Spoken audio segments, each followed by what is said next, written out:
He was once Chicago's Mr. Perfect. Alexei! Yes! Yes! Yes! Yes! Yes! History! A beloved White Sox, now a Blue Jay. He's the ace of the White Sox staff and on the verge of sailing into the history books. He gone, and that's a little bit of history. It's two southpaws, the former mentor versus the student turned all-star.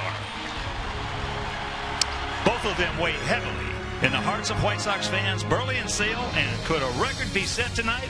We'll find out next.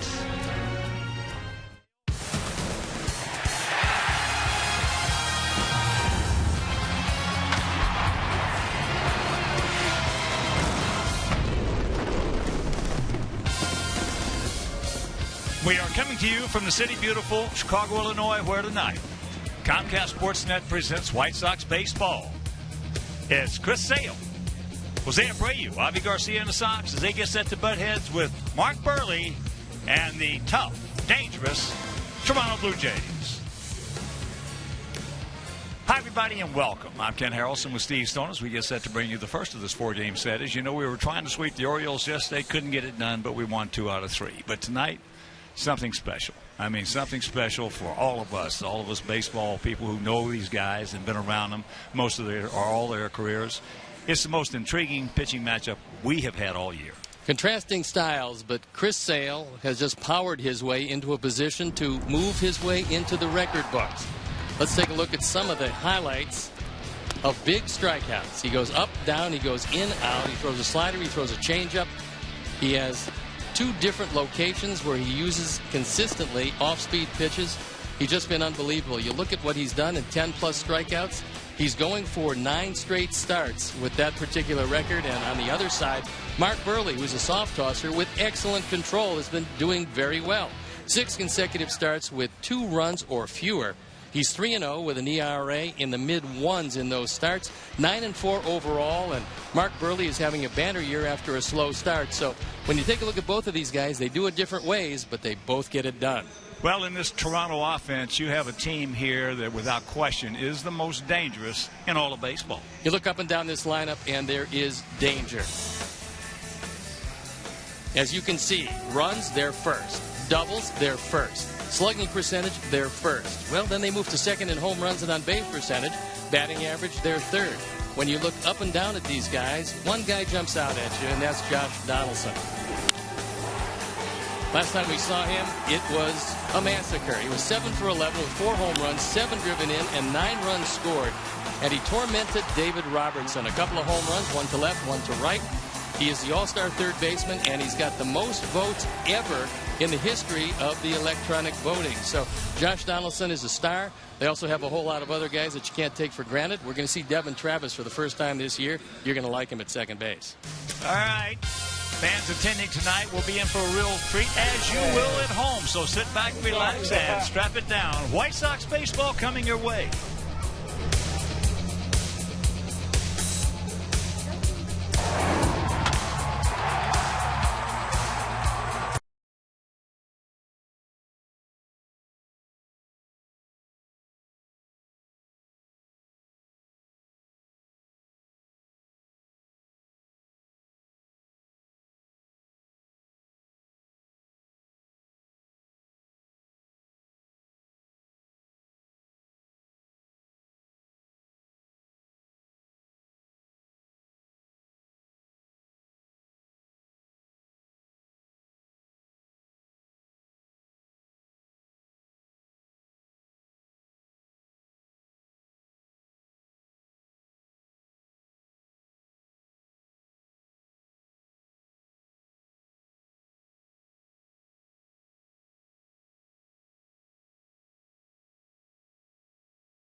drive a Lexus today. Blue Cross and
Indiana Lexus dealer who invites you to test drive a Lexus today. Blue Cross and Blue Shield of Illinois. Through it all. Audi. Truth in engineering. Xfinity. Your home for the most live sports. And by Toyota. See where Toyota takes you. Test drive one at your Toyota dealer. Toyota. Let's go places. Welcome back to beautiful U.S. Cellular Field, and let's take a look at how John Gibbons is going to line up his Toronto Blue Jays tonight. Jose Reyes leading it off, and it's Josh Donaldson, Jose Bautista, Edwin Encarnacion, Danny Valencia, Russell Martin, Chris Colabello, Kevin Pillar, and Devin Travis. Taking a look at the defense and how they'll line up behind Chris Sale. It's Cabrera, Eaton, and Garcia. In the infield, Beckham, Ramirez, Sanchez, and Abreu. Tyler Flowers behind the plate. And our Lexus pursuing perfection starting pitcher is Chris Sale. Trying to throw his way into the record books. He's 6-4, his ERA .287 with 141 strikeouts and 103 in the third inning. So they've thrown the ball around the infield. We're ready to play baseball, and I'm ready to turn it over to my play-by-play partner, Ken Harrelson. All right, Steve, thank you. And once again, good evening, everyone, and welcome to White Sox Baseball right here on Comcast Sportsnet. And the first pitch of the ball game is taken high and wide to Jose Reyes. Hitting at .304, 4 homers, and 28 knocked in. That is fouled back right underneath us. So 1-1 to count. Blue Jays come in hitting at .267 as a club with a 4.24 ERA. They have 110 home runs.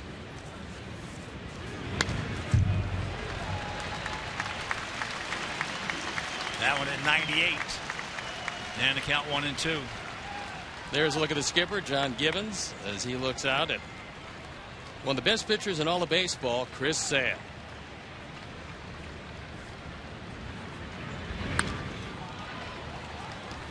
Just got a piece of that one at 98. Reyes is a switch hitter who's much better as a left-hand hitter, hitting just .208 right-handed, .303 left-handed. Usually doesn't strike out very much.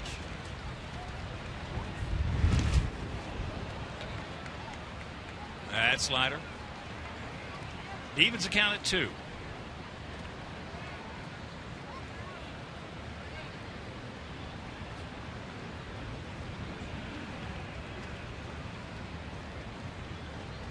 Chris 1-2 lifetime against Toronto. Pokes that one into center field for a base hit on the changeup. He's 10 for 11 in stolen bases. The umpires for the game tonight: Sam Holbrook behind the plate, Greg Gibson, a crew chief, at first, Marvin Hudson is at second, and Chad Fairchild is at third.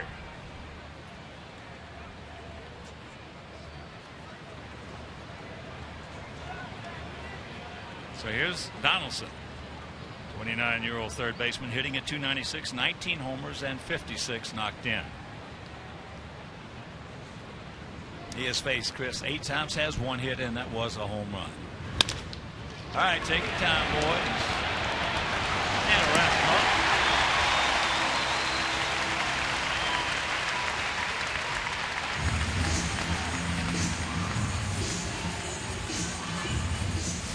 Best way to keep your pitches at a minimum is make sure you get a lot of one-pitch outs. This is an easy 6-4-3.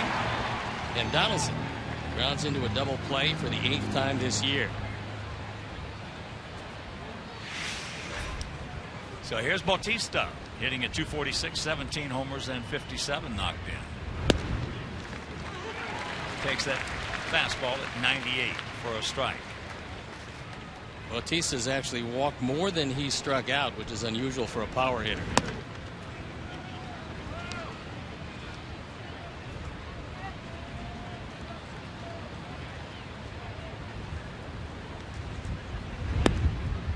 Last year he had .286, 35 homers, and drove in 103.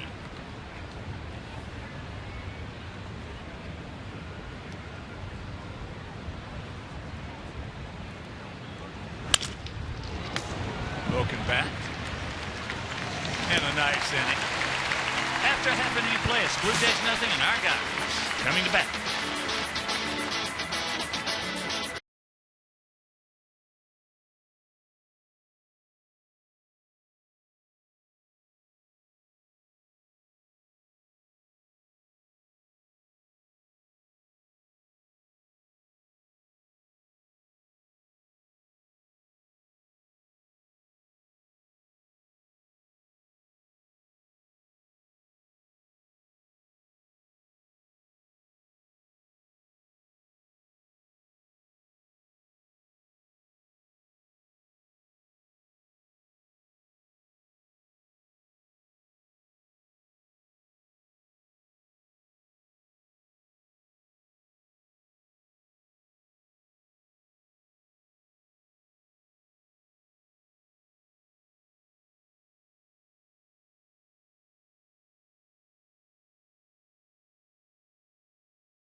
Second, Flowers and Sanchez.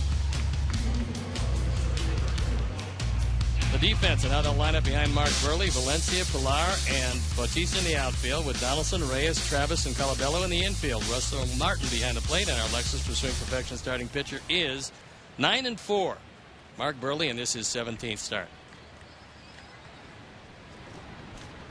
And before we show you our picks to click, you at home select yours. As first pitch to Adam, taken for a ball. Adam comes in at 243, 5 homers and 15 knocked in.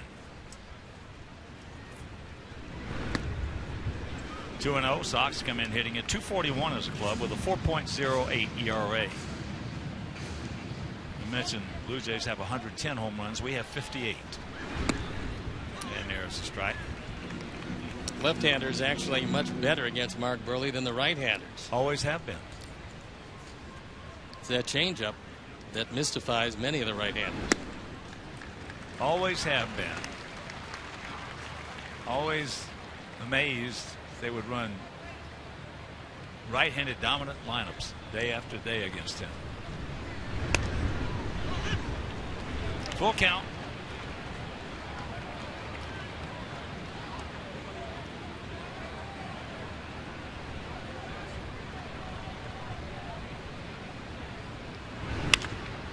That's out of play, and here at the ballpark, 330 down the left field line, 335 down the right field line, 375 in the gap, send 400 straightaway center.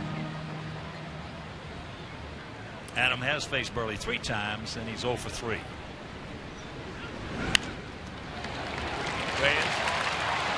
got a big arm, but that's a base hit.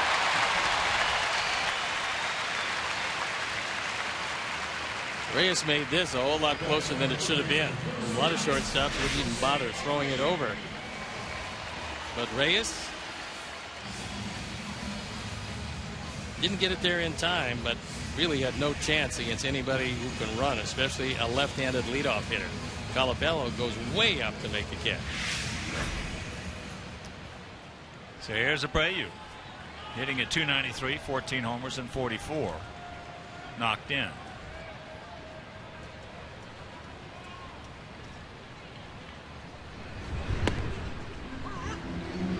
Starts him off with a changeup.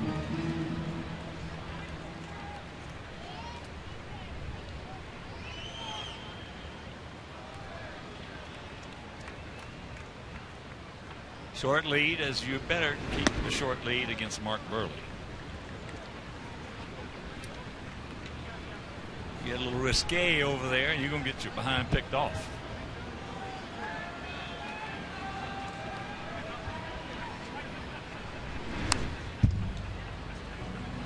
Oh, he's got some adrenaline flowing. That was 87. Well, here's a number that's unbelievable.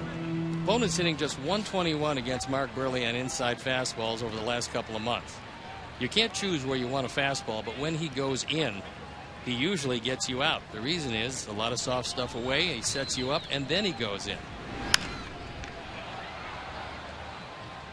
Well, he's been like that since he came up. Big situations. That time he tried to go inside but didn't get it there, and because it was high, Jose was late on it, and during the 7-game hitting streak, hitting .310. Driven in 4, scored 7.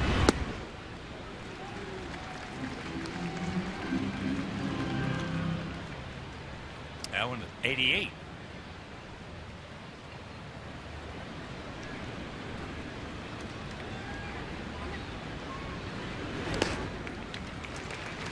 And a full count. You just don't want to think much about running with Adam Eaton because you can't get too much of a jump. Mark Burley, one of the most deceptive left-handers in all of baseball, and has been for a long time.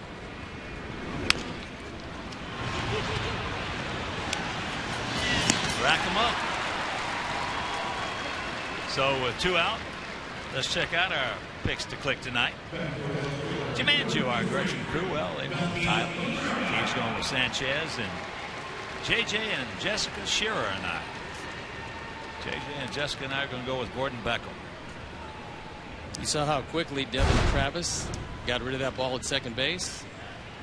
He was one of the top prospects in the Detroit organization, and the Blue Jays traded for him. And a product of Florida State. And it was Anthony Gose going to Detroit. and they're pretty happy with what they got here in Toronto. Cabrera, 0-2 the count. Melky's had good success against Mark, 17 for 30 with a couple of home runs. And like Chris, quick inning, and after one, no score.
Rapids, Iowa.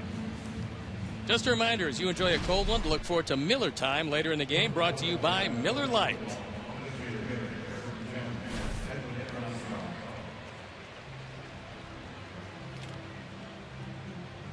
Here's Encarnacion.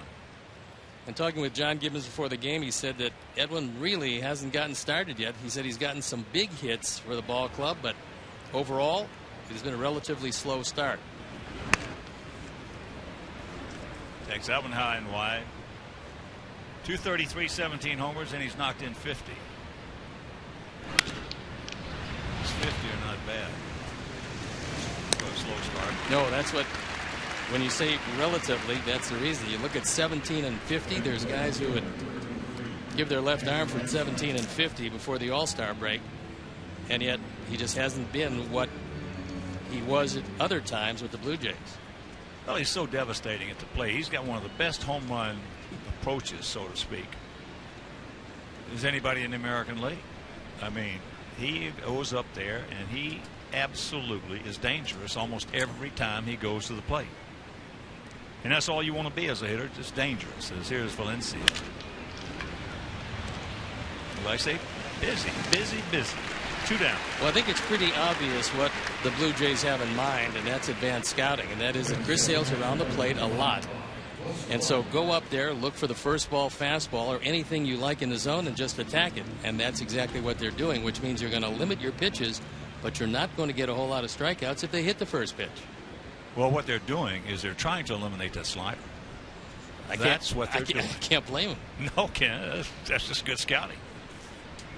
You go out there, and there's an old saying in baseball that's so true. Everything in baseball is, you better get them in a hurry.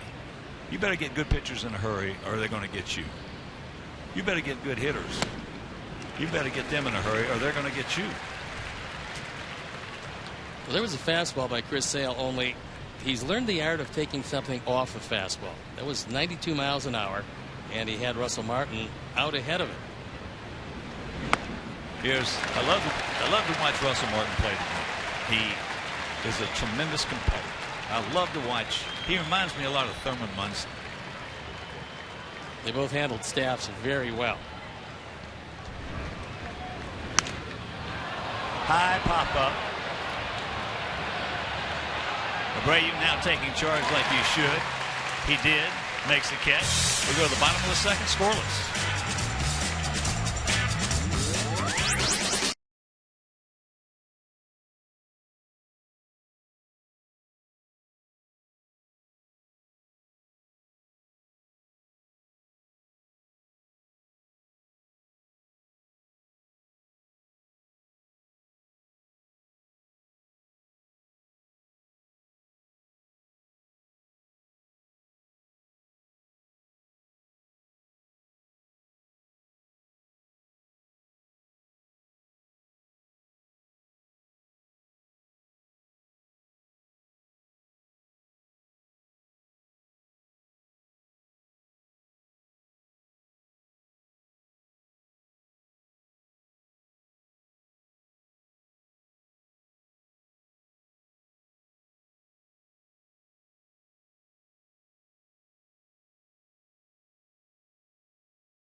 Series championship with a World Series anniversary pack.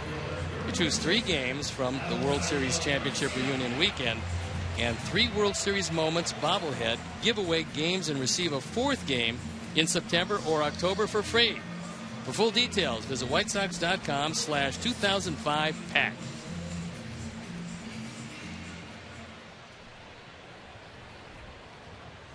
Avi Garcia, Adam LaRoche, Alexei Ramirez.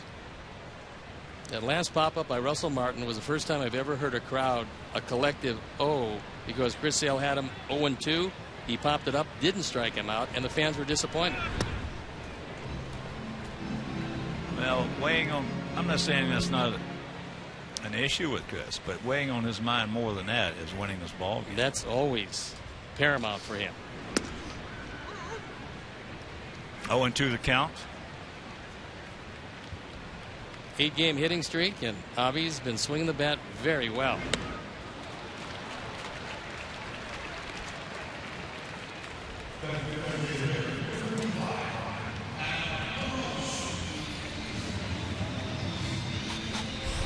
Before the start of the game, Mark Burley came out, and these fans of the White Sox very appreciative of all of the years that Mark Burley toiled here.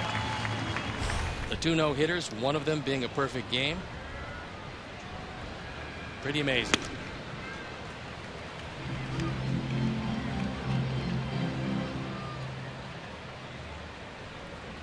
One to count to Adam.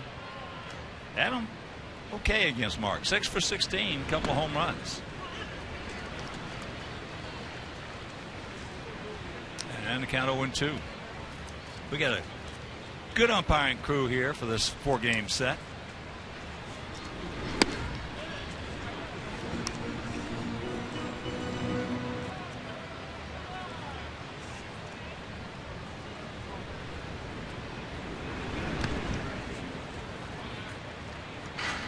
Two and 2 the count.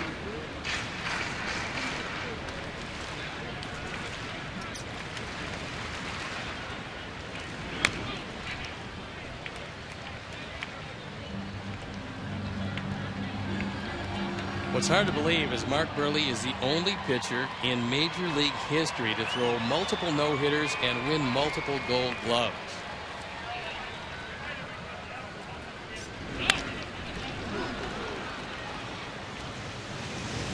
Reyes, 2 down.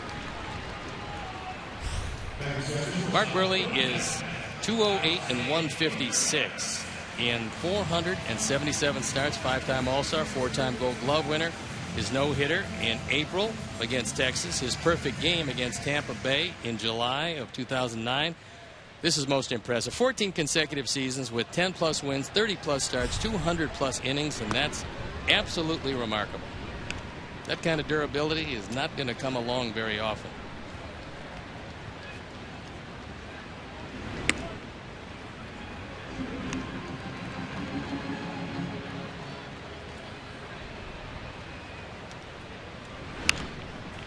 Alexei, souvenir right side.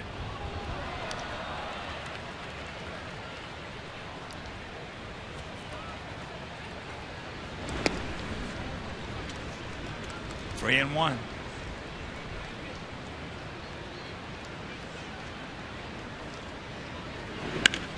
That ball hit hard. And it's down there for the double. That's his 15th two-bagger. He's now 5 for 10 against Burley.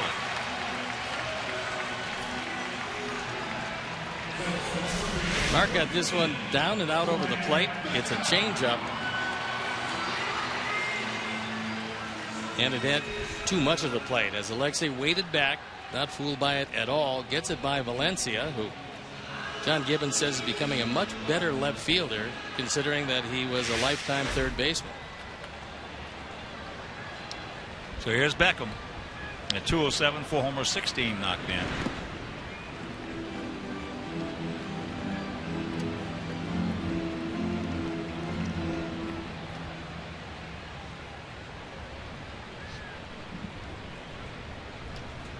Well, those numbers you rattle off for Burley, Burley's got an excellent chance of going to Cooperstown.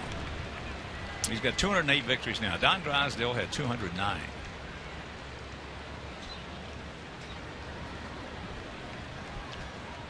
Well, I'd love to see Mark get in, but he's got some work to do yet. So a precedent is that's lined in the left field. And that'll retire the side. We're into the third. No score.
Wonder what he's going to do during the All-Star break. He's going to Cincinnati.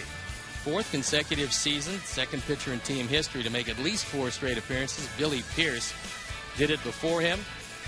And unfortunately, the only White Sox player to go.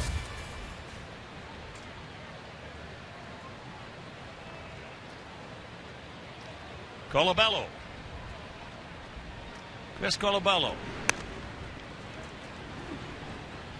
Boy, having a big year for him. 335, 7 homers, 31 knocked in. Last year, Minnesota hit 229, 6 homers, and drove in 39. 21 to count. That was a good straight change. He had Colabello way out ahead of him.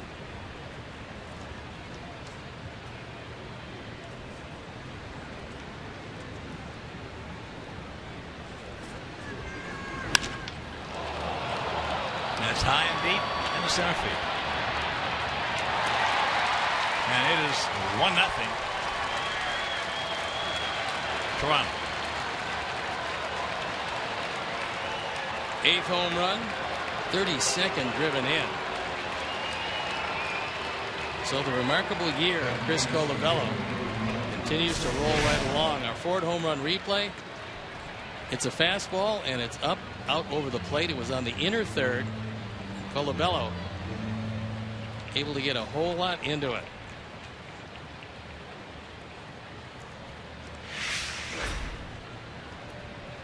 Kevin Pillar. Pillar is hitting at 283, 7 homers, 36 knocked in. Takes first pitch strike. This guy is a 322 minor league career hitter. It was an amazing accomplishment this year. They got shut out in the first game of a doubleheader at Washington, facing Max Scherzer in the second game. And Pillar hit 2 home runs against Scherzer. And that ball into left field. 1 out. Change up. Heading out in front.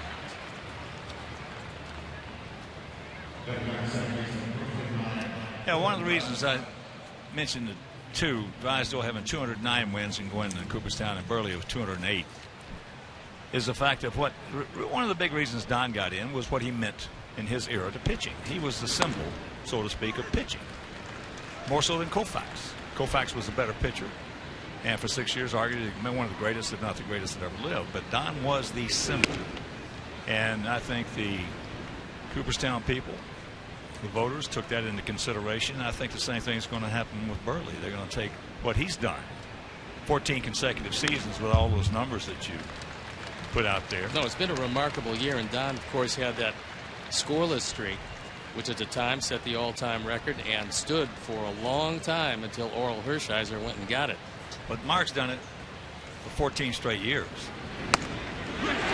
He gone. 2 down. It took 4 pitches and 9 hitters, but Chris Sale has his first strikeout. Tyler Flowers wanted it exactly where Chris threw it, and Travis just got locked up and goes down looking. Well, from what we've seen so far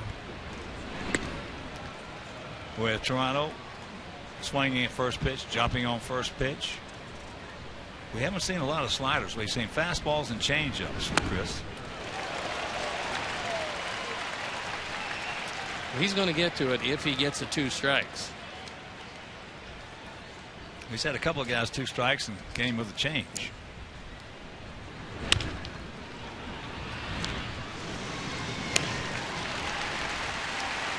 And that'll retire the side, but the home run by Chris Colabello will go to the bottom of the 3rd. 1-0 Bad Guys.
First pitches. Bobby Portis throws out the first one. Bobby, the #1 draft choice, and then Fred Hoiberg throws out the second one, and they pose with Johnny Danks, who was kind enough to catch him. And guys, welcome to Chicago. First of all, congratulations. Nice to see both of you here. I know you're going to have a great time because I know it's going to be a great team. Yeah, absolutely. We're really excited to get going. We actually start tomorrow, excuse me, with our summer league practices. We've got 3 days of practice, and then we'll head out to Las Vegas for 10 days, play 6 games, and we'll have several guys that will be on the roster next year. Doug McDermott will play. Cameron Bairstow, Bobby obviously will play with us. Tony Snell's going to practice with us, so we'll be able to get a little bit of a head start here. So we're excited about that. And Coach, you had just about every experience you can have. Obviously a great college coach, but you also worked in the front office with the Timberwolves, and so this has to be just the next step, I guess, in the maturation of a guy who has pretty much done it all to this point. 14 years playing in the NBA. Pretty good. Yeah, my career got cut short a little bit by a heart condition, and had a surgery and forced me to go on to the next phase of my life, which I was very thankful that I was able to get that opportunity with the Minnesota Timberwolves, where I spent 4 years in their front office. Got a great opportunity to go home to my alma mater and coach Iowa State for the last 5 years, and really thrilled about this new opportunity to be the coach in Chicago. And Bobby, you were born in Little Rock. You played at Arkansas. What was it like down there? Did you have, and I assume because I watched some of the games, you guys had some pretty rabid fans. no doubt. Every game is going to be 20,000 fans. Just loud and just kind of energetic and ready to go there. It's a winning tradition in Arkansas. You guys had a very good team, and when you got down as the draft was moving along, and you realized then you were picked by the Bulls, what was the first thing that went through your mind? I'm drafted, as a kid, growing up in Arkansas, I always watched the draft every single year, and, I wanted that to be me someday, and I finally heard my name called by the Bulls, and, I was grateful for them to draft me. Well, certainly, there's a lot of people very excited that you lasted that long, and I know that a lot of guys will always say when they draft, especially guys in the front office, we were shocked that he fell to us in this case, at 22. But, Coach, this is going to be a great experience for you. How long do you think it's going to take to really get to know the guys inside now? Well, we've gotten a head start on that, and I've met with everybody face to face, with the exception of Pau Gasol, who's back in Spain right now. But I'll get an opportunity to spend some time with Pau when I go watch him prepare for his national team early in August. But it's been great. So many guys stick around Chicago in the off season because it's such a great city. We'll be able to do some individual workouts. Like I said, the guys that are going to play in the summer league. I've gotten a chance to know them very well. Really excited about Bobby. And, you said it best. We were shocked that he fell all the way down to 22. We had him in the lottery as a staff. And, when a guy with his, skill set and abilities at 6'11", he's young. And, I saw him firsthand last year. How'd that game go for you, big guy? Yeah, we lost. Yeah. Were you surprised at, number one, how well he can pass and how aggressive he is on the offensive glass? He's so versatile as a player. That day he came in for his press conference, we spent some time shooting out there on the floor. He's just such a versatile basketball player for someone his size.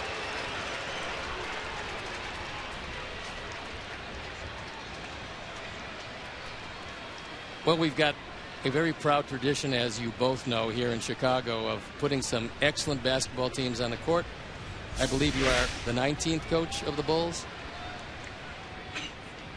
At 42, this has to be, for you, just not only a wonderful experience, but a tremendous challenge as you come forward into Chicago, which has loved basketball for a long time. Not only professional basketball, but all through the high schools in the greater Chicago area. Well, and I saw firsthand. I was part of some very good Indiana Pacer teams. Unfortunately, we were second a lot of times with those great Chicago Bulls championship teams. So, it's a great tradition, and I'm just, again, I'm thrilled to be here. Coach, congratulations. Thanks, Bobby, Steve. It's great to see you. Good luck to you. Thank you, sir. Okay, we'll be back. Stay with us. It's 1-0.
One nothing bad guys.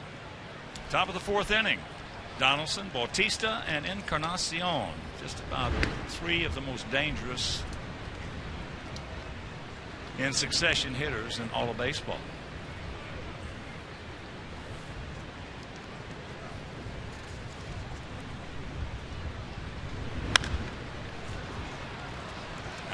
Donaldson hit into a 6-4-3 double play in the first inning.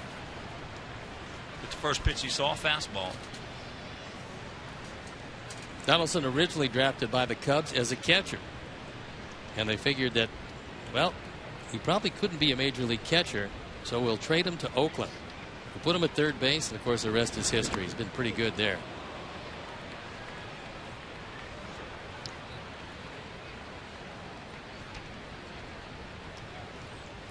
And Donaldson is saying that the ball hit him.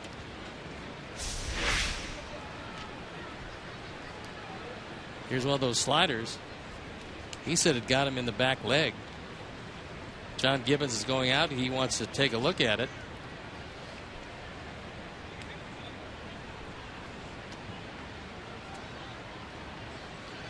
Well, the redirection of that ball, the fact that it was going inside, bearing inside on him, and then wound up in the middle of Flowers from that angle shows that there was a redirection. It would have to be because he got hit. I mean, otherwise, that ball is not going to bounce up and hit Tyler in the middle of his chest protector. Well, the one thing about Donaldson that amazes me is that coming into the season, he didn't even have 3 years in the big leagues. Nope. He did not. I talked to Bob Melvin about the transition. He said, we used a few guys at third base, and none of them really worked out. And he said, out of just exasperation and probably necessity, he said, we figured, well, Donaldson can hit, so let's try him at third base. He's gotten better and better defensively. And, of course, the fact that he can hit is an understatement. He's hit everything in sight.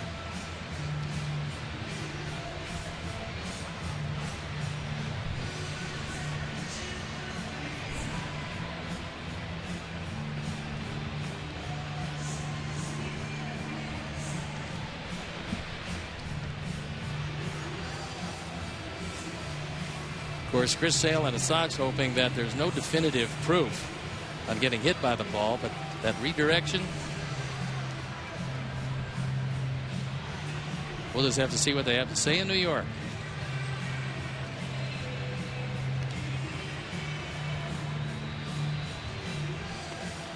Donaldson's only been hit 3 times this year.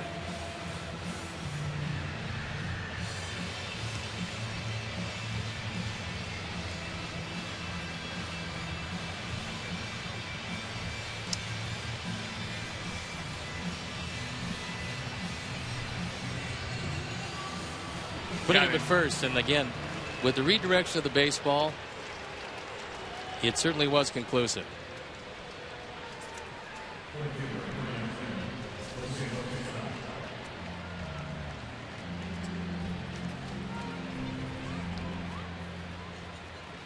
So the leadoff man aboard, and that'll bring up Bautista.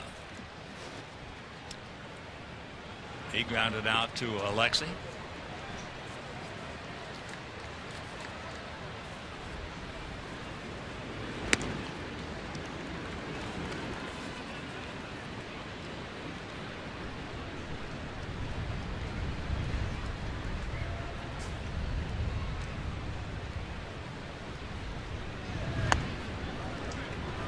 Checks it up and takes ball 2. That one looked like it had a little piece of the plate, but Chris did not get the benefit of the call.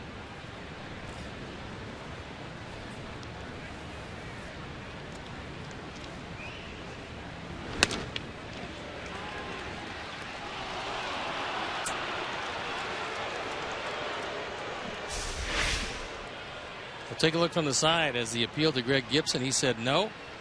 He went. Looks like he did indeed go.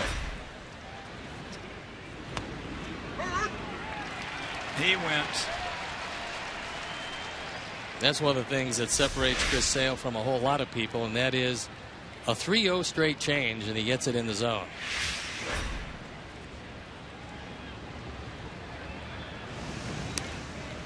When you're facing Donaldson, Bautista, and Encarnacion, on 3-0 counts, those guys very seldom going to see a fastball right down the middle.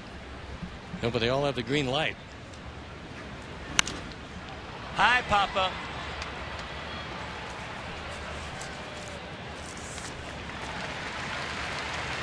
Celebrate the holidays in the middle of summer with Christmas in July on Tuesday, July 21st. The ticket package includes a game ticket and an ugly Christmas White Sox t-shirt. Also, Christmas-themed events will take place during the game and throughout the ballpark. To purchase, visit whitesox.com/Xmas. There's a guy that will enjoy Christmas in July. In some capacity. Yeah, you never know.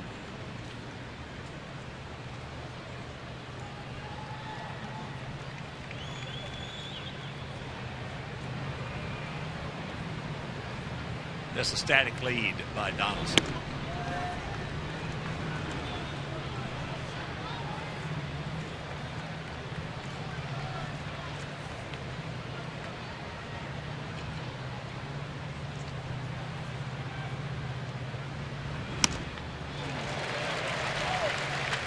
Encarnacion leads this team in grounding into double plays with 10 of them. He also leads the team in strikeouts, which is not surprising for a guy that swings that hard.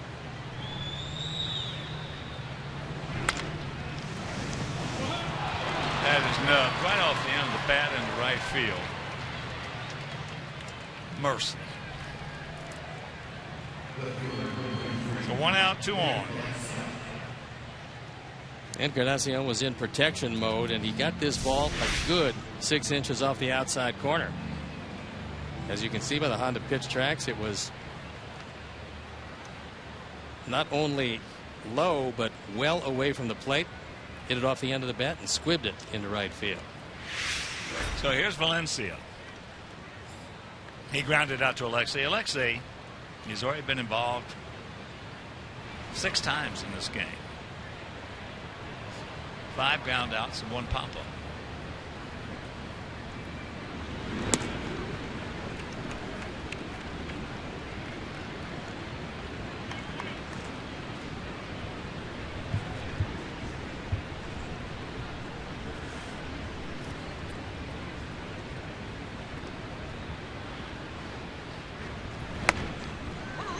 That one at 97.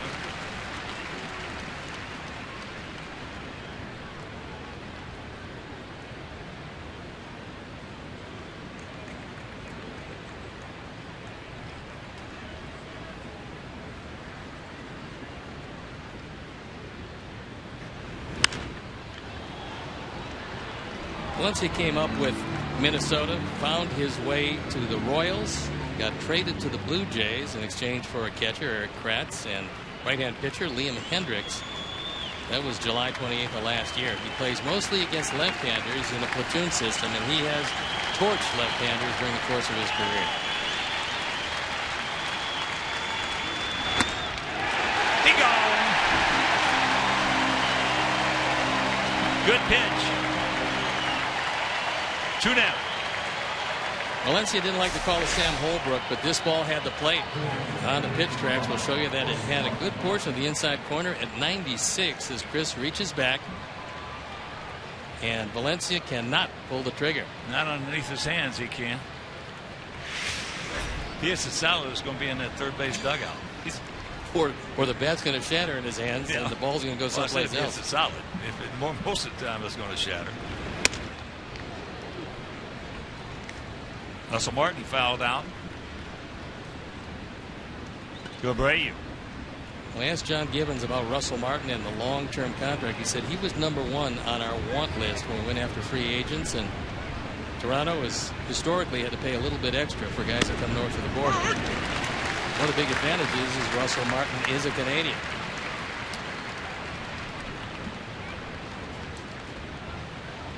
One of the grittiest managers in the game. John Gibbons. This is his second time around with the Blue Jays. I like him. They like him a lot. Yeah, slider stuff. I like him. He would tell you, he'll tell his players, he'll tell the press what's on his mind. Also a pretty funny guy.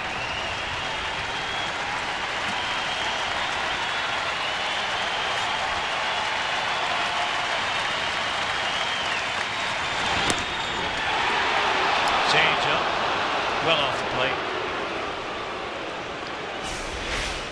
That guy really thought this was a good pitch. And that's why he's not an umpire. 2 on, 2 out, and the 2-2 pitch. I'll tell you, Brooke Jacoby, who's a pretty fair hitter in his day, who's the hitting coach now for Toronto, has put these guys on a good plan, a good approach to Chris Sale. There's Brooke, and he's got a lot to work with. Yes, he does. But it's one thing to have a lot to work with, another thing to get him to work. He's got a nice approach against one of the best pitchers in the game.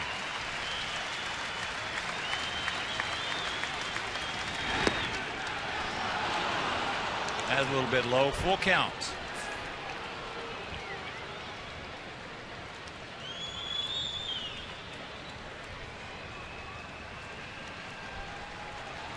There's the difference in the game right now. Chris Colabello and his home run. He's in the on-deck circle. Payoff pitch. He gone. 3 strikeouts now, but we trail it 1-0.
Getting all sportish. It's That Sports Thing, presented by Miller Lite. New episodes available at csnchicago.com. I had a chance to talk with Mark Burley before the game, and when I asked him how he keeps in such good condition where you can throw 200 innings, he said he's really changed his workout regimen. Amazingly enough, he's doing yoga. That's somewhat surprising. So he said John Gibbons saw him sweating after one Tuesday at home. And he said, "Oh, no, Mark, don't tell me." Off the end of the bat. Apparently they bring in a woman who is very good at teaching yoga, and they bring her in on Tuesday and Fridays in Toronto. And Mark decided that he would give it a try. Now it's become part of his regimen, and who would ever thought that Mark Burley would be a proponent of yoga?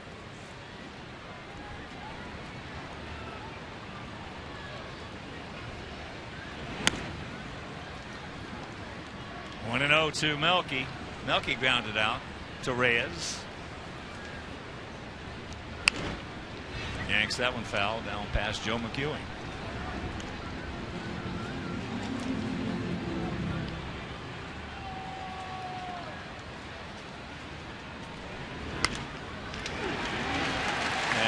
With a 1-out single. Your local Ford stores are proud to present the 2005 World Series Reunion Weekend, July 17th through the 19th. Be sure to arrive early on Saturday, July 18th. See your favorite players from 2005 World Series Championship parade around the field. Presented by your local Ford stores. Together, we'll go further. Purchase tickets today by visiting whitesox.com/promos. Here's Avi. Struck out his first trip.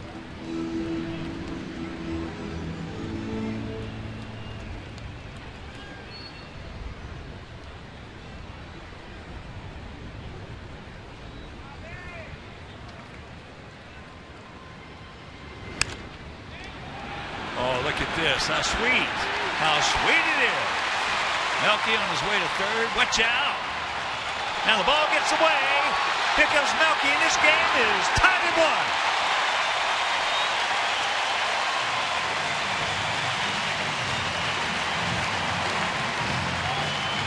And now John Gibbons is coming out. He wants to have a word with Greg Gibson. This should be interesting to see exactly what Gibbons is out there for. Well, interference. Yeah. That's what he's out there for. Well, one of the things that happened was Colabello, as he went after the baseball, just slipped. This an inside-out swing and a little looper into right field. Bautista, who's not throwing near as well as he did, gets it back in, but ball gets away. And what he's saying is that Darryl Boston might have gotten in the way as Colabello tried to get the ball. And it's base hit E9 on Melky scoring. Here's LaRoche. Got a cookie right there and missed it.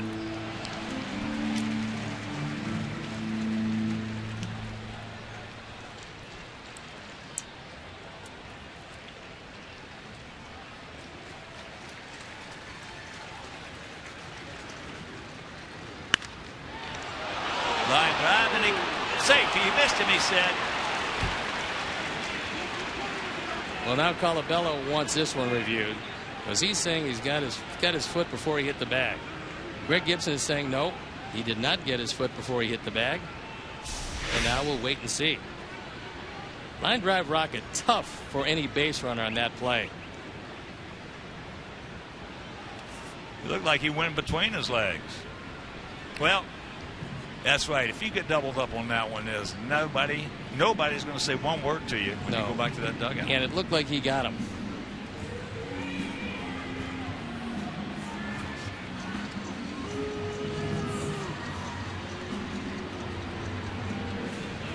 Watch it again. Avi gets down because he's not sure if he's going to get hit. And then Chris Colabello hits the leg and then he got bounces off. He got that angle. You can see it. This one shouldn't take too long.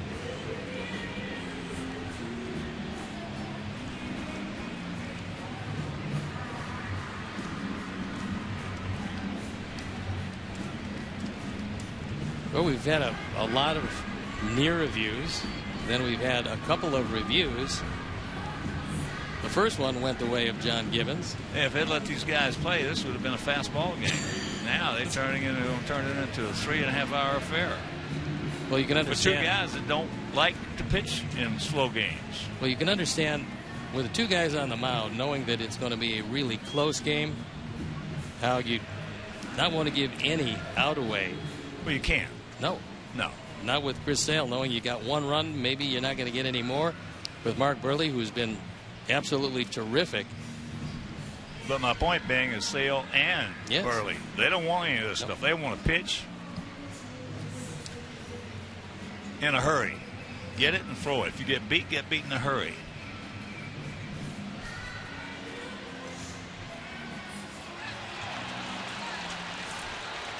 And they got him. So he is out. That'll retire the side. That's the third double play turn by Toronto in 4 innings. But we're tied at 1.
A 1-1 tie here in the 5th inning. Colabello, Pilar, and Travis. And here's what Chris did leading off the 3rd. This was his 8th home run of the year. He got a fastball up and out over the plate and didn't miss it. A nice crowd on hand to see Chris Sale and Mark Burley, plus the fact that there could be some history made tonight.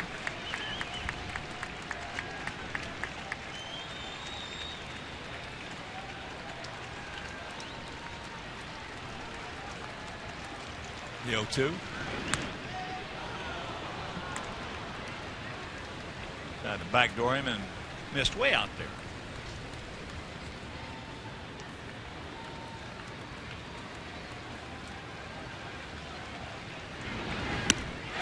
He gone.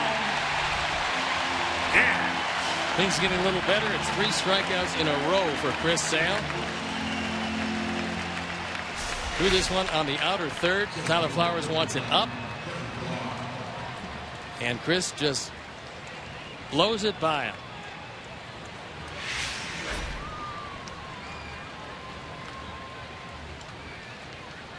So here's Pilar.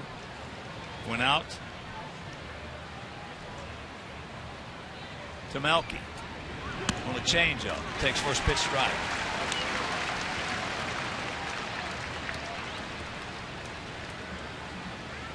Pilar is going to swing at most everything. You don't have to get him out in the strike zone. He's had 312 at bats. He's had 13 walks. So pretty much if it stays in the park, he's swinging.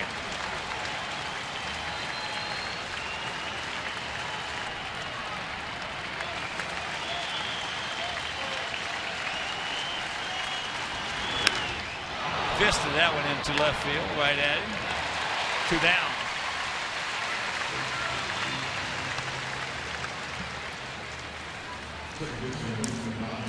On Friday, July 17th, come and see the White Sox take on the Royals at 7:10. All fans are invited to stay for a post-game fireworks show presented by Athletico Physical Therapy. Athletico Physical Therapy, better for everybody. To purchase tickets, you can visit WhiteSox.com or call 866-SOX-GAME. All right, pop up to Travis. And it stays in here for Abreu to make the catch. He stayed. Nice job of staying with it. And that'll return to the side. We are halfway home, tied at 1.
Alexei Alexei doubled back in the second inning.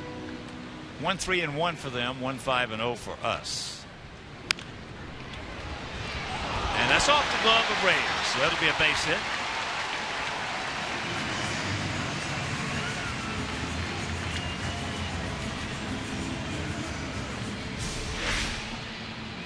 Pretty good effort.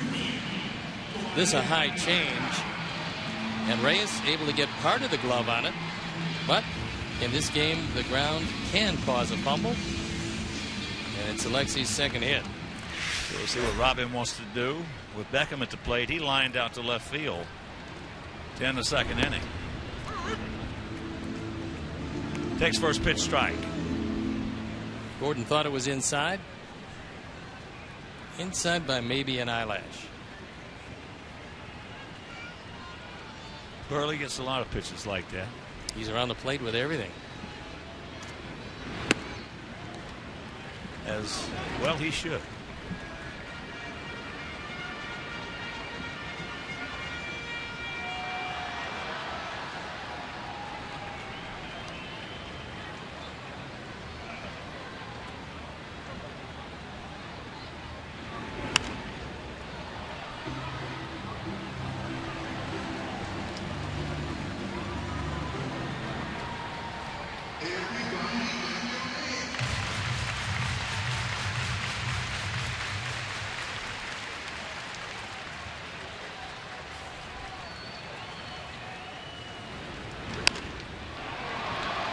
That's into center field. Pilar's there.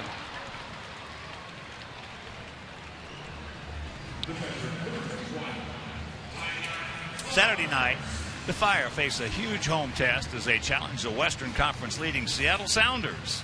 Coverage begins at 7 on CSN. Spanish broadcast available on CSN Plus. Mark Burley has thrown 7 or more innings in his last 4 games. Anibal Sanchez has the longest active streak at 7. Jeff Samardzija has done it 6 straight times. That ball hit high and deep. Stretch! Stretch! He makes the catch. He just missed it. Dadgummit.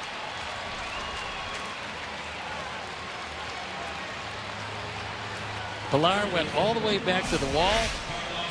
It wasn't quite as dramatic as a couple of the catches against Chris Davis, but it's still a very good play. He times his jump perfectly. And Tyler thought it was going out. So here is Carlos. After Flowers had led off the third with a single, he tried to bunt, fouled out. Russell Martin making a good catch.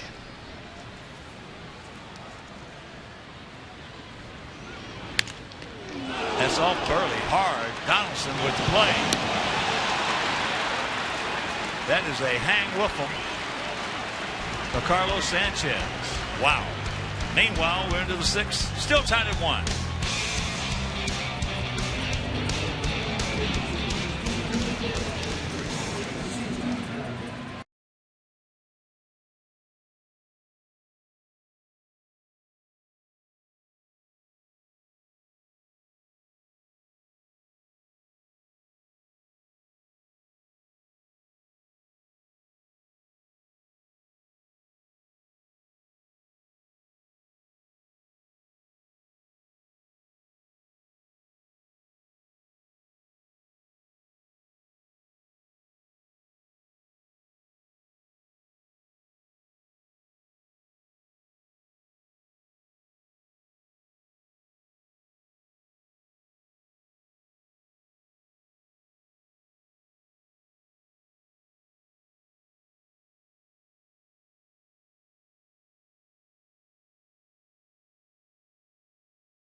it's very much high speed.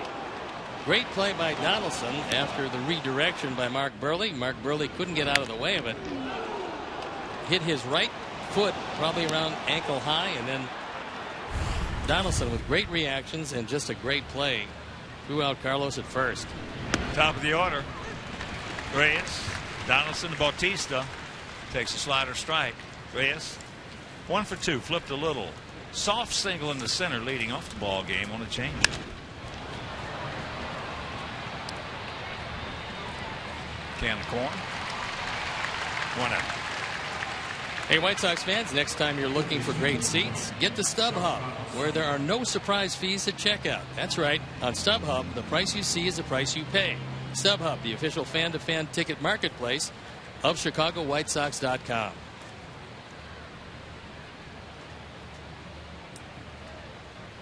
Here's Donaldson. Hit into a 6-4-3 double play and also was hit by a pitch.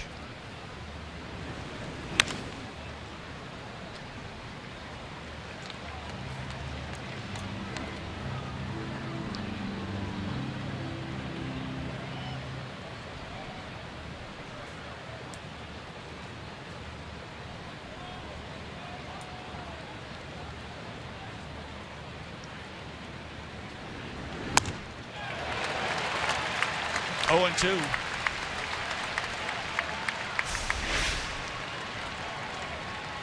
Some high heat, well out of the zone, and not a bad time to go up there again. Well, when you're looking for the fastball, you have a tendency to chase occasionally, and that was one of them. Just a little bit low.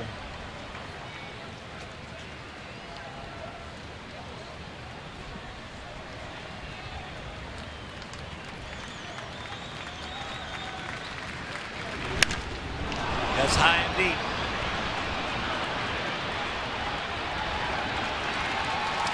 And it is 2-1 top Toronto. They are just absolutely made up their minds they're going to beat him on his fastball.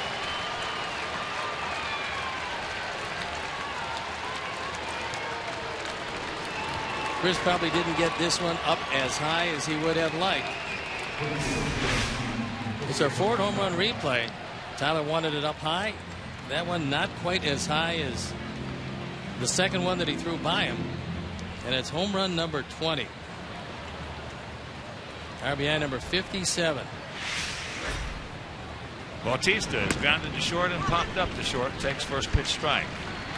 We talked about the last series we saw Donaldson in Toronto, where he was 7 for 11. This is a destructive hitter.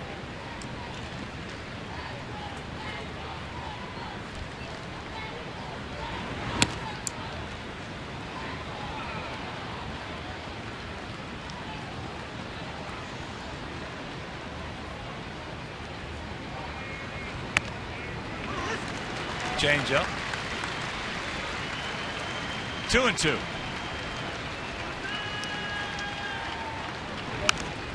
That slider.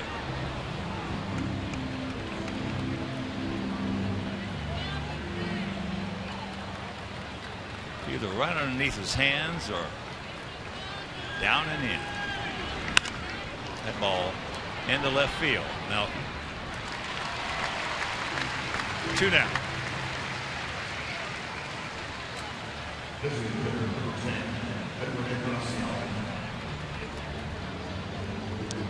So here's Edwin.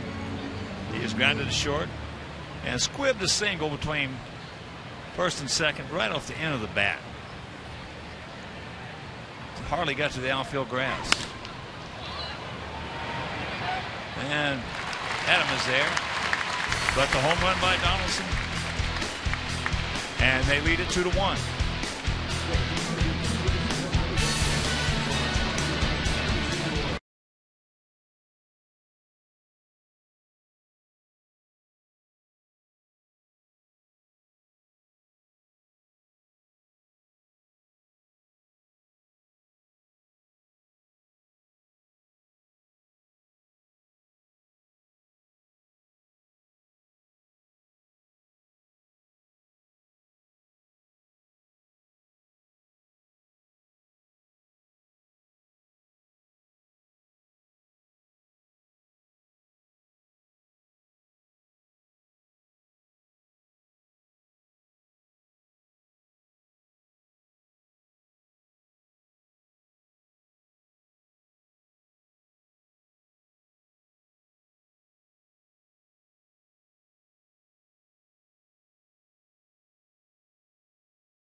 Chicago Data Strong fan, and you can just see yourself in an upcoming broadcast.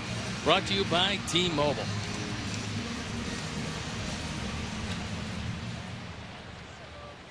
And there's a look at Jack Ruby, part-time dentist, full-time meteorologist. And here's Adam Eaton leading off our half of the 6th inning.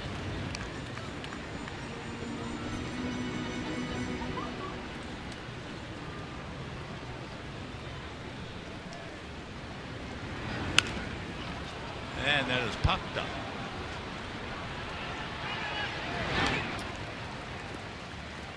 Adam now 1 for 3. Had an infield single leading off the bottom of the 1st.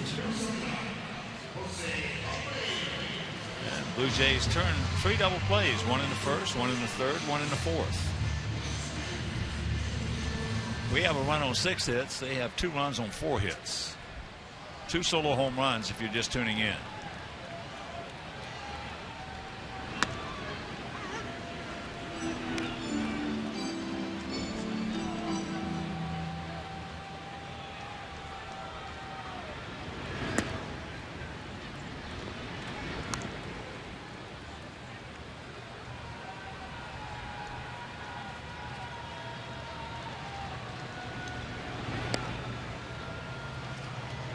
Two and 1.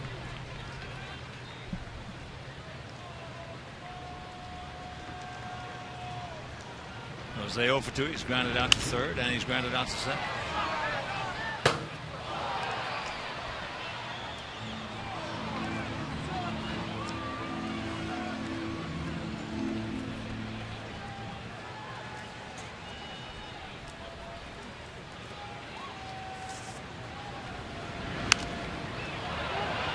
Got a good pitch to hit right there.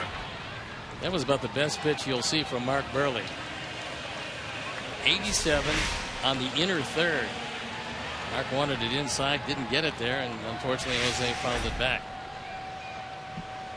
Burley's given up 12 home runs this year. That took a nice little teeny bounce. So 2 out. There's the line so far. 6 hits, no earned runs, no walks, and that's usually the case with Mark Burley. He's only fanned 1, but he's not worried about strikeouts.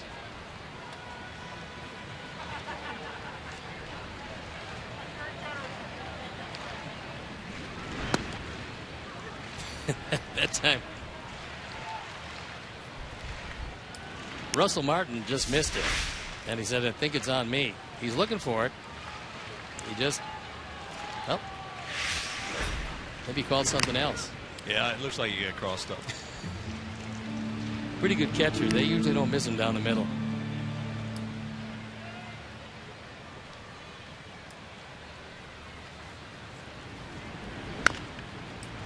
Chops that one foul. You think Mark Burley ever shook off a catcher even in Little League? He didn't when he was in a White Sox uniform. No, and he hasn't since he's been in that Toronto uniform. Doesn't matter who's catching him either. He just throws what they call, puts it in a good spot, and changes speeds.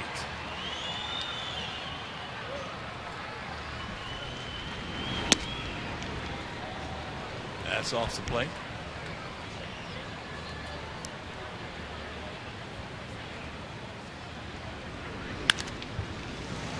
Melky, this didn't take long. 3 ground outs, and we're into the 7th.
110 as our White Sox take on the Royals. The first 20,000 fans ages 21 and over will receive a 2005 World Series replica ring presented by Miller Lite, the original light Pilsner and official beer of our Chicago White Sox. Purchase tickets today by visiting whitesox.com/promos.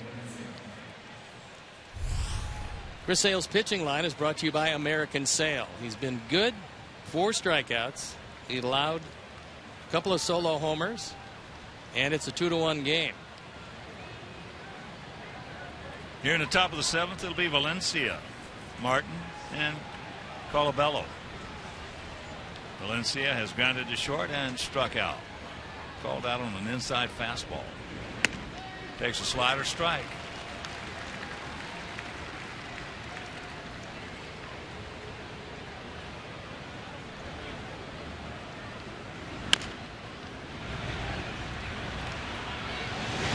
Good play.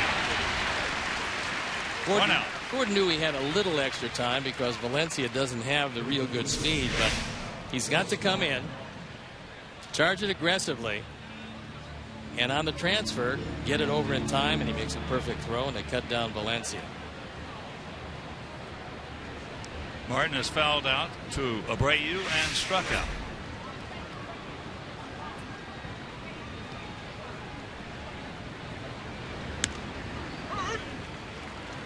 There's that breaking ball strike. Back door.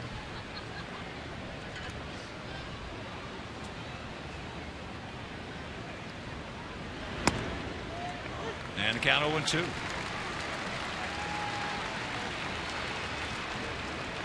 Little slider, little change up.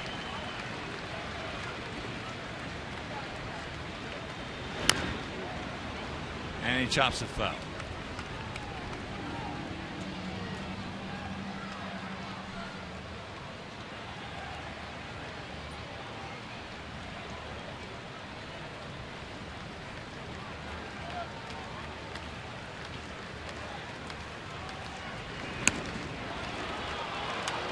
Outside.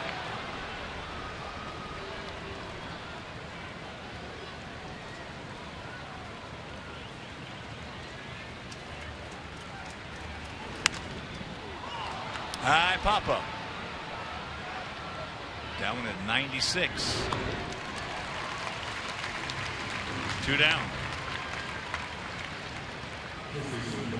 That was a major league pop up.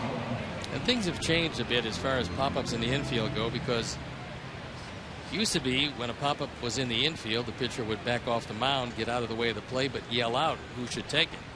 Now Chris just came toward the plate, clearing out the whole area, and Gordon Beckham caught it easily with no director of traffic. Colabello, a homer leading off the 3rd and a strikeout leading off the 5th.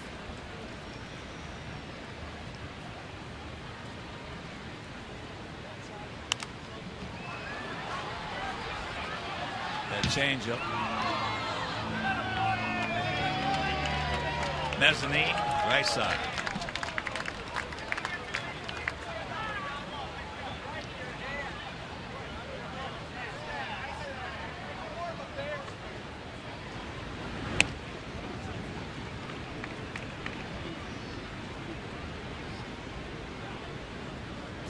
First to 4 with these Blue Jays.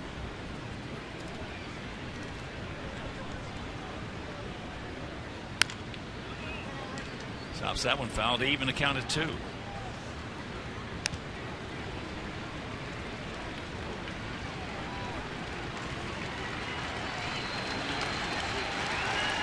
Quintana on the bump for us tomorrow night, so make your plans to be with us against to be announced for Toronto. And the fans shaking those K cards. And here's the 2-2. That one just off the plate, down and in.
2-1 Blue Jays here in the bottom of the 7th. Avi will lead it off. Avi's 1 for 2. Takes first pitch strike from Mark Burley. Well, this for me has been especially emotional. This game tonight with Burley and Chris Sale. Mark Burley, my all-time favorite White Sox player, and liable to be tied later on by the guy pitching against him tonight, Chris Sale. Got him. 1 out. That time he threaded the needle on the inside corner, and Avi probably looking away. That's why Burley gets so many outs on fastballs inside. And Burley and Sale both are they're poster child for teammates. You cannot find two better teammates than Mark Burley and Chris Sale. And that is so important. As there is a strike to LaRoche.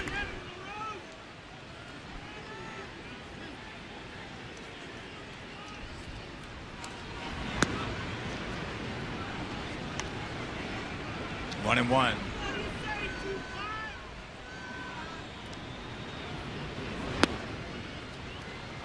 Well, talking with John Gibbons, he said when the season started and Mark was really struggling, he thought, well, look, how long can it go on? This is probably just going to be about it for him. Ball hit hard, but didn't he start off 6-0?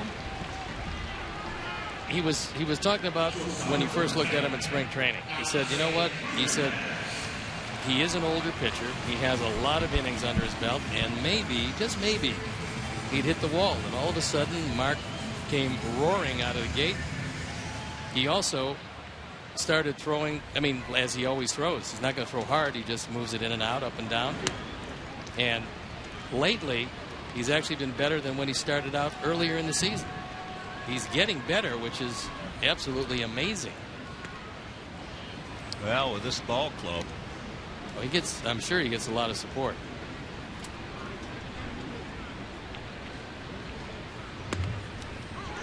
the way I look at it, it's going to be tough for anybody to beat this team if, in fact, they catch the ball, which they have really not done, according to the people I've talked to today. Toronto have not done a good job of it. Well, they started off badly, and then they got themselves back in the race by winning 11 in a row. And he said, John said, nobody else pulled away. He said, we caught a break in that the other teams, everybody picked Boston #1, but the other teams didn't jump out. They all have had problems. I don't think you and I picked Boston #1. No, I didn't think that. I thought that. I picked Baltimore as there is a chopper. That did not take long as usual for Burley, and we're into the 8th.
They all happen in one place, and that's Cincinnati. Don't miss the 86th All-Star Game Coverage begins at 6 p.m. Central, 7 p.m. Eastern, Tuesday, July 14th on Fox. And the rains have started to fall here at U.S. Cellular Field.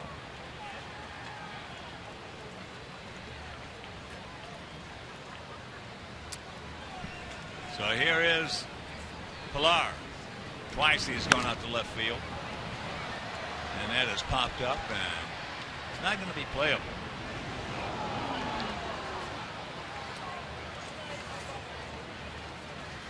Yeah, we got a chance to get a lot of it, as a matter of fact.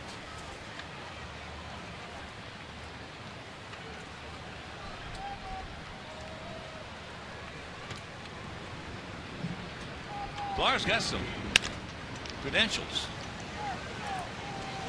as that's out number one. That guy had a 54-game hitting streak to set a Division II college record. That's pretty good. I don't care where you have a 54-game hitting streak. You have it anywhere. That's right, 54 games. Didn't Robin have 58? 58, and that still stands. Division I. So here's Travis, a strikeout and a foul out. A good catch in the sense of staying with it by Abreu.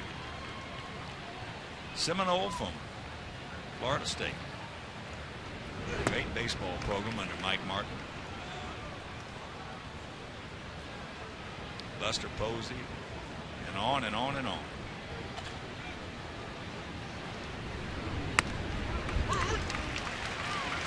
One and two.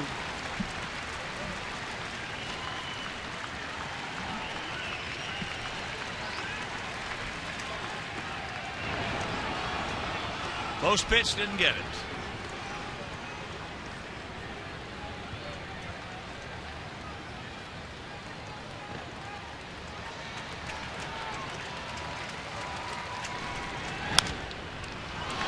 Snapped it. And almost took a little too much off of it going over to first base. 2 down. So it appears that it's going to be very difficult now for Chris to make it 9 consecutive. He's got 5 strikeouts. Travis looking for number 1. Then he got Valencia. Then he got Martin. Then he got Colabello twice. Only 2 guys in the history of this wonderful game have done it 8 consecutive starts. Chris and Pedro Martinez.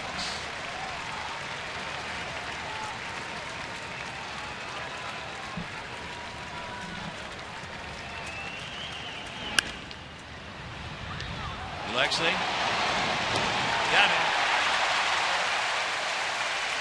That is 8 in a row retired by Chris, but he trails it 2-1.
as Beckham is lined to left and going out to center.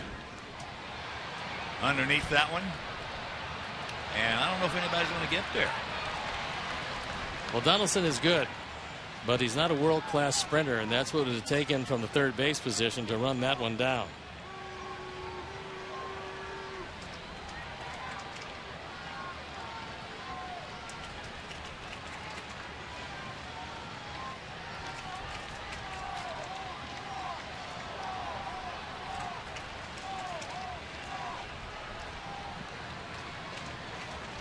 Come on, Gordon, start us off. We got to get a couple of runs.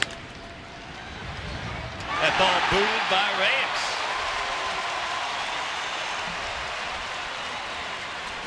E6. Meanwhile, the leadoff man aboard. That's a good start, a routine play. And this one goes right between his legs because he lifted the glove without the baseball. It stayed down.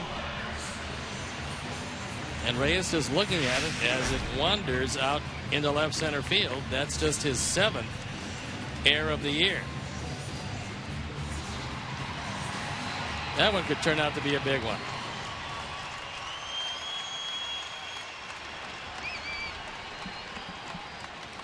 Here's Tyler. He is singled and he went out deep to center field. There's a long run for Bautista. And he makes the catch. Great play by Bautista. And even though his arm is not 100% from the injury, it's good enough. That's one heck of a play right there. A big effort, knowing when to slide, making sure his head doesn't move as he slides and able to concentrate on the baseball. Big effort by Bautista. 2-4-2 for them, 1-6-0 for us, and this is the first of this 4-game set.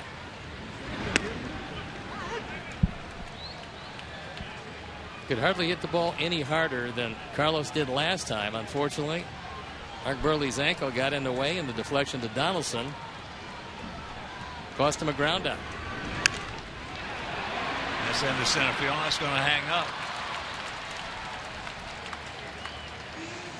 So another line drive right at somebody, and it'll bring up Adam Eaton.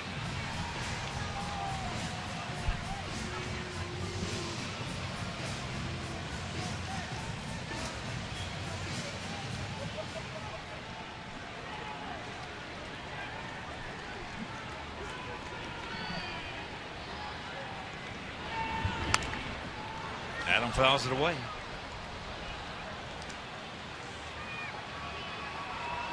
I think his left-handers hit Mark better than right-handers. Let's see if Adam can find that gap in right center field because they're shading him around toward left center.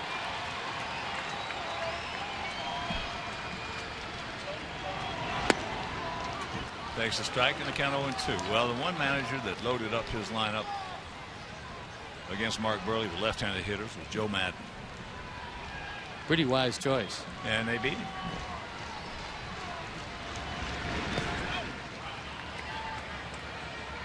Good stop by Russell Martin, who, for the moment, he couldn't locate it.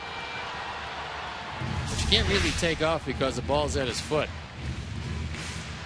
Does a nice job, and then where'd it go? There it is.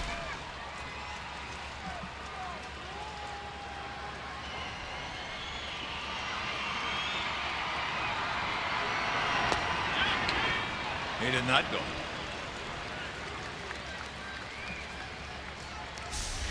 He appealed to Chad Fairchild, and he said nope.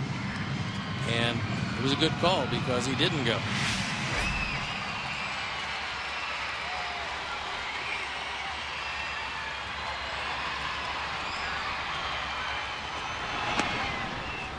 And a full count.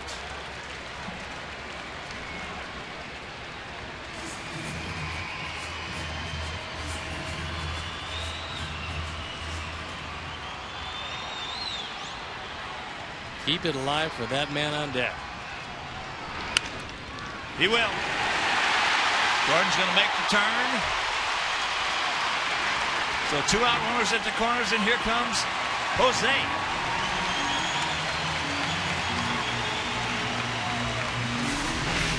Adam kept it alive, and it brings the big man to bat with a tying run 90 feet away. Big base hit to center. The air now looming large. And Jose with a chance to tie it up at the very least if he gets a hole in one.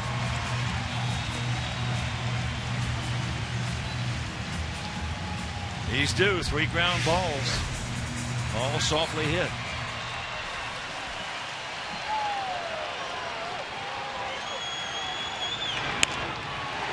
That's into center field. And it's going to fall.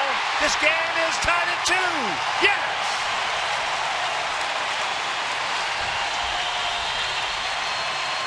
So the era comes around to score. Don't stop now, boys. RBI number 45 as the big man comes through. Gets it off the end of the bat. Drops it in front of Pilar, who had to play deep. You got the go-ahead run at first base. You can't play shallow. And that ball dropped right in front of him. So it's a changeup. Catches it off the end of the bat. Tie ball game. And here's Melky.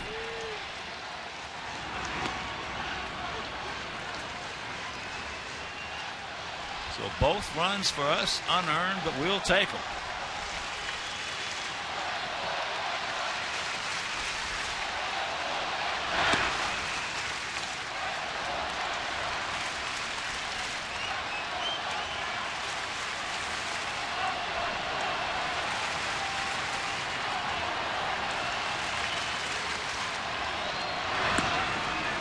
Good check by Melky.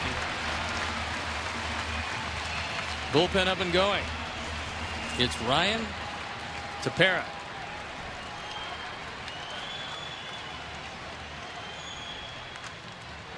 That's a fair ball.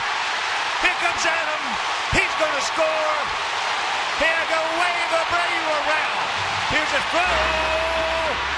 Save. Yes. Yes. Sox leading 4-2.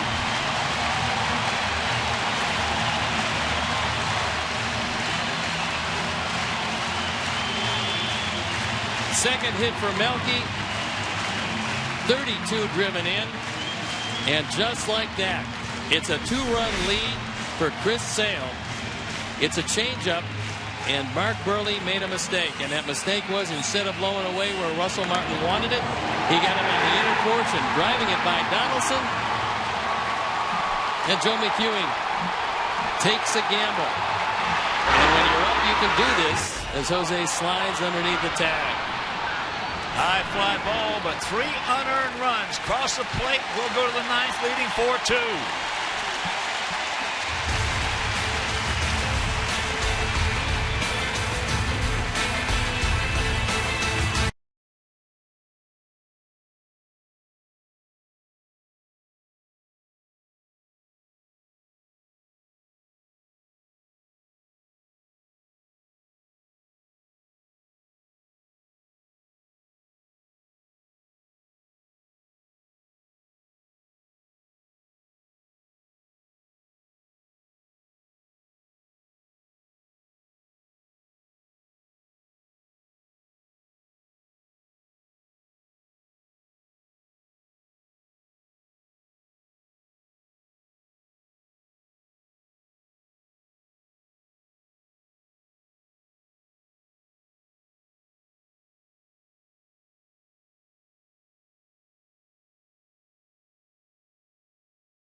Top of the ninth inning and a 4-2 Sox lead.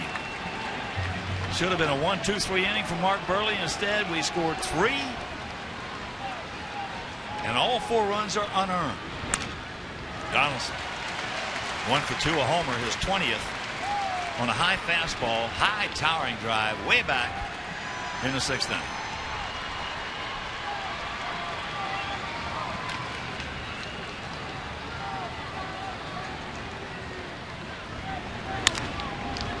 Two. In the break, Steve, I was just trying to think. I've been here over 30 years, and all those years, I don't know if there's ever been 2 pitchers out on that mound opposing each other in a game who have the hearts of Sox fans like these 2 guys here.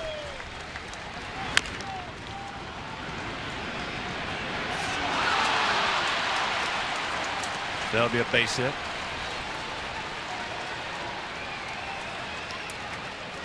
Just like we promised you earlier in the game, it's Miller time, brought to you by Miller Lite, and it's our Miller moment. And it's Melky Cabrera. Gets an inside changeup, takes it down the line by a diving Donaldson. It scores 2 and makes it a 4-2 game where it stands now. Just like Abner designed it. Yeah, Donaldson leading off, gets the little soft infield single, and here's Bautista with Encarnacion on deck.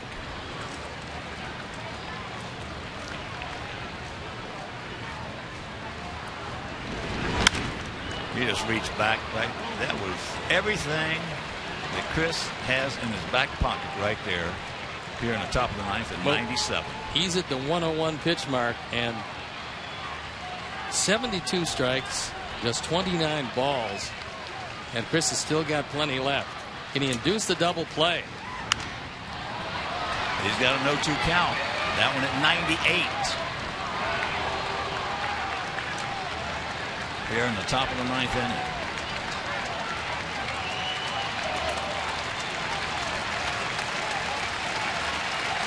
Pretty impressive numbers. No walks, the 5 strikeouts.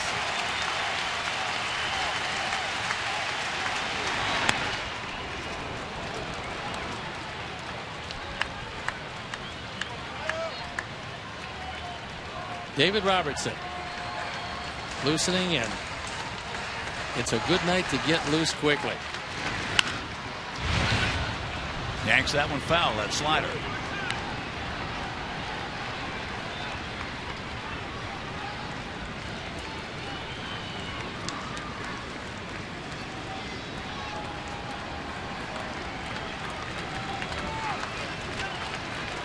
One of the livest bats in all of baseball.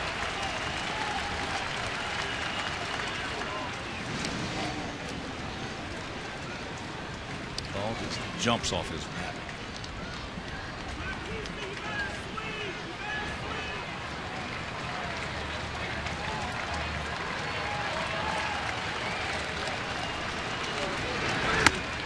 He gone. Gas. 98, and he threw it on the inside part of the plate where Bautista couldn't possibly get his arms out. Perfect pitch with everything that Chris has in that body of his. And no chance for Bautista, who's looking at his hand.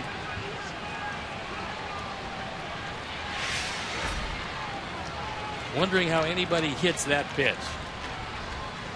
Edwin takes low and inside, ball 1. He is grounded to short, singled softly, right off the end of the bat, and lined out to center.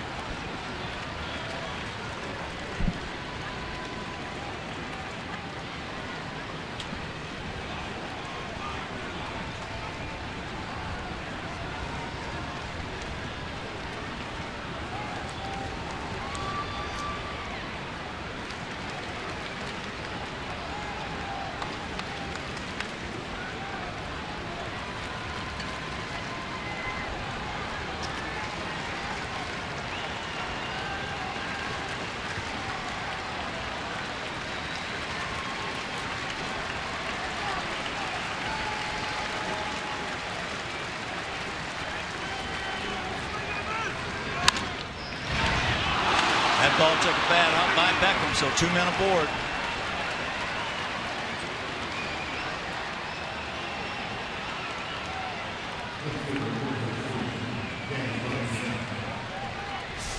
Goes the base hit as this one with a lot of overspin hit the glove. It was a rocket out into left field.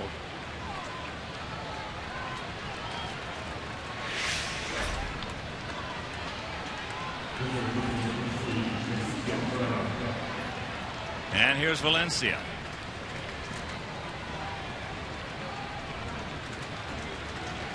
Grounded to short, a strikeout. Ezekiel Carrera, pinch running at first base.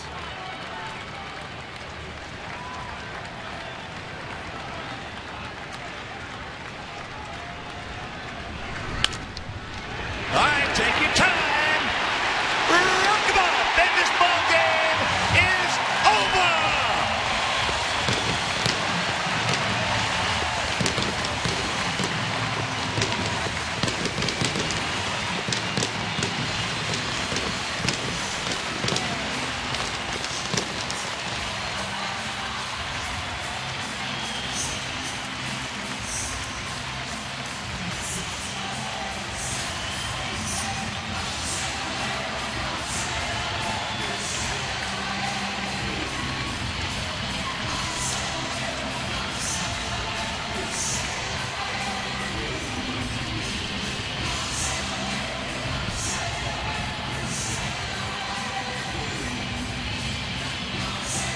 What a performance by Chris Sale.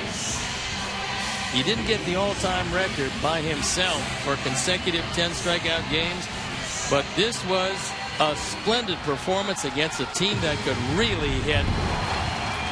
And some of the highlights. The first strikeout of the game. And Chris had 6 of them. Toronto went out with a game plan. They were swinging early in the count. They were jumping on every fastball. They weren't allowing him to get to his favorite pitch, the slider. But Chris had an answer for him.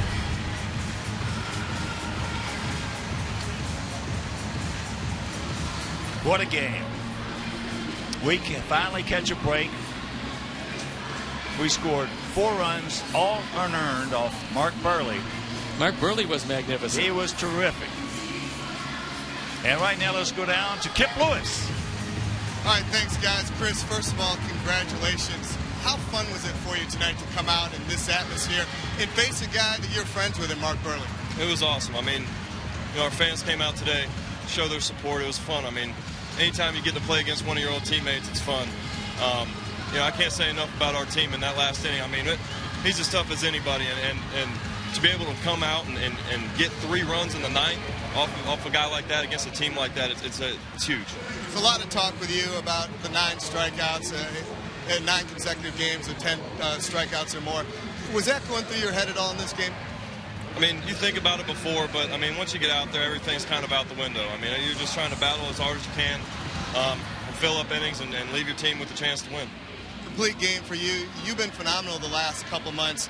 Can you explain it? Because even your teammates and everyone have been really impressed with what you've done out here these last several starts. I wish I knew. You know, I just do the same thing every time. Just try to stay consistent. You know, I can't say enough about Tyler back behind the plate. I mean, he's been unbelievable, blocking balls, calling great games, and we've been on the same page, and we're just going to keep trying to do what we're doing. You guys now won 5 of the last 6 games. Is this sort of maybe the beginning of that turnaround for you guys? Yeah, absolutely. I think we're heading in the right direction. All right, Chris, congratulations. All the fans still out here keeping an eye on you. Thanks, man. All right, man. All right, guys, back to you. All right, let's check out our player of the game with that clutch 2-run double, Melky Cabrera, our player of the game. So, for Steve Stone, for our director Todd Benjamin, star producer Mike Leary, our associate producer Dave Ross, our terrific technical manager Mark Harper, also for the mayor, Mean Joe Group, for Mike Mayer, for Frank D'Amato, Marty Farrelly, Doug Bullard, and also Jim Corno Jr. This is the Hawk. So long, everybody. Coming up next, Subaru Postgame Live with Chuck and Bill. You've been watching White Sox baseball right here on Comcast Sportsnet.